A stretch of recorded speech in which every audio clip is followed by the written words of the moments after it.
First, we are following breaking news out of Lebanon, where the Israeli military says it has carried out a strike targeting the Hezbollah commander allegedly behind Saturday's deadly attack in the Golan Heights. For more, let's bring in CBS News contributor Andrew Boyd.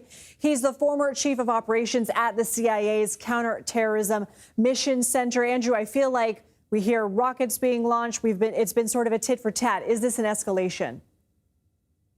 Good afternoon, Lindsay. It could be an escalation, but really it's a retaliation for the Hezbollah attack, alleged Hezbollah attack against Majid al-Shams in the Golan Heights over the weekend that resulted in the deaths of 12 Druze children and then repeated rocket attacks from Hezbollah. So really a retaliation more than an escalation. The concerns are, and they were allegedly targeting Fuad Shukr, who is a senior military advisor, senior military commander under Hassan Nasrallah, the head of the Secretary General of Hezbollah. If in fact that targeting did not succeed and they did not kill Fuad Shukr, I believe the IDF will continue their attacks against Hezbollah, which then may lead to an escalation. I know you said this was retaliation, but if we can put up the map again, most of the fighting between Iran-backed Hezbollah fighters and the IDF have been taking place at the border, the northern border between Israel and Lebanon. So the southern Lebanese border, we're talking about Beirut here, a very, very populous city. That is true, but the attack again happened in the Beirut's southern suburbs in a neighborhood called Harat Hareg, which is Hezbollah's headquarters, and it was targeted against Hezbollah leadership. Fuad Shukr was allegedly responsible for the attack in the Golan Heights over the weekend, but he was also responsible for a great deal of other things. He's on the U.S. wanted list. There's a $5 million reward out for him for his involvement in the 1983 bombings against our own troops and our own embassies in Beirut, as well as him being in charge of the missile and rocket programs for Hezbollah, but more importantly, being the #1 military advisor to Hassan Nasrallah, the general secretary of Hezbollah. I think the big difference this past weekend was an attack that killed 12 children between the ages of 12 and 16, as I understand it, Druze children in the Golan Heights. Again, not Jewish citizens of Israel, non-Jewish citizens of Israel, which the Israelis, Prime Minister Netanyahu, feel as much of an obligation to defend as the Jewish population in Israel. Now, the United States posture has been that Israel has a right to defend itself, but many leaders have said that more needs to be done to protect civilian life. Now, we haven't heard yet from U.S. leadership. We know that Secretary Blinken and Secretary Austin are overseas right now on an Asia trip. How do you imagine the United States will view this? Israel does have a right to protect itself, and I do think that the overwhelming dialogue on defending civilians has been centered around the conflict in Gaza, and that is obviously an issue that we've been dealing with internationally for several months.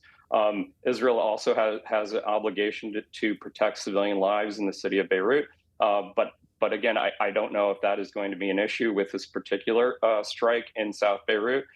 We will have to see how that shakes out, whether there are civilian deaths or whether it was really just targeted against members of Hezbollah, Fuad Shukr himself, and then any of the Hezbollah members who are around him. Many U.S. leaders have been fearing what could be considered an all-out war between Israel and Hezbollah. Why is that? And what other parties could potentially be drawn in if we do find ourselves, in fact, in that state?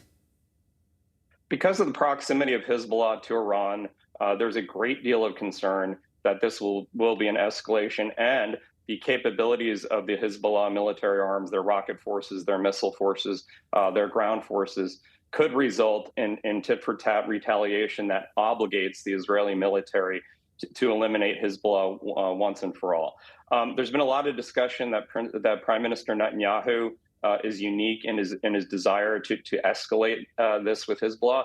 I honestly think any Israeli leader would be under the same pressure, because the Israelis, a number of Israelis, upwards of 200,000 Israelis, have had to evacuate certain zones because they couldn't be too close to Lebanon due to Hezbollah, and they can't be too close to Gaza because of the Hamas attacks. I think the overwhelming majority of Israeli citizens are sick of that, and they want these threats to be eliminated. Did I hear you say an elimination of Hezbollah as well? I know we have been reporting that the Israeli goal is to defeat Hamas. Hezbollah was considered and is considered a more formidable opponent. I would argue that there's a number of Israeli citizens, a plurality, if not a majority, who no longer want their homes threatened by Hezbollah. Whether that means an all-out elimination of Hezbollah, I don't think we're there yet, but they want that threat to be eliminated. If that can be achieved by diplomatic means and a pullback of Hezbollah north of the Litani River, which was, where 12 miles north of the Israeli border, which was a previous agreement. I think the Israeli citizenry will be satisfied with that. But I think most Israelis are sick of being threatened by their neighbors. But that said, is he facing pressure at home to see an end to hostilities? I think in the Gaza context, Prime Minister Netanyahu is feeling a great deal of pressure to get the hostages home and to find a way to have a truce to make that happen. Hezbollah is unfortunately tied to that issue, and Hezbollah has said they will continue pressure on Israel until there is a truce in Gaza with Hamas. So the two things, unfortunately, are connected. To date, the Israelis have not come to an accord or a truce with Hamas. So I do think this will continue apace with the hopes that it won't escalate to a full regional war. Iran, Hezbollah, Israel, and inevitably the United States will support our Israeli allies in one way or another. Andrew Boyd, thank you so much for joining us on this breaking news. Appreciate your time. Thank you, Lindsay.